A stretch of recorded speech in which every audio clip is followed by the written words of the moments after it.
We're with Michael Gravelle, the Minister of Northern Development. We're here talking about carding at a town hall at the Italian Centre. Michael, what's the issue that people need to know here in Thunder Bay?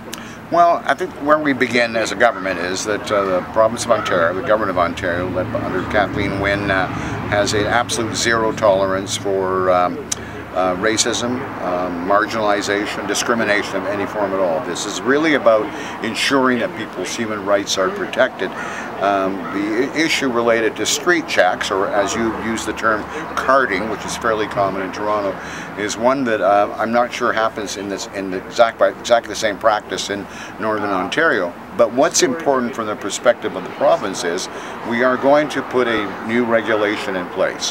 One that will absolutely clarify very clearly the role of the police in terms of stopping individuals for street checks, and also will clarify for the public what their rights are as well.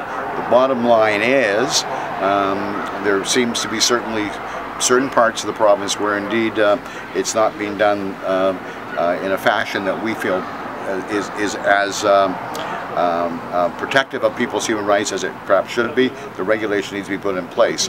I certainly asked to have the consultations come to Northern Ontario, largely because I think if it's going to be a regulation that affects all the police forces across the province, the North needs to be heard. So I'm very pleased that indeed Minister Naqvi, the minister responsible for the Police Services Act, has asked the consultations to be held here in Thunder Bay. So we've got a very good gathering this evening, a good mix of people, certainly representatives of the Thunder Bay Police Service, remember the Police Services Board, the Police Union Association, but also a number of other community groups. I'm very pleased that the Deputy Grand Chief of Nishnawbe Nation, Anna Betty Ashley-Paniscum, newly elected, she is here.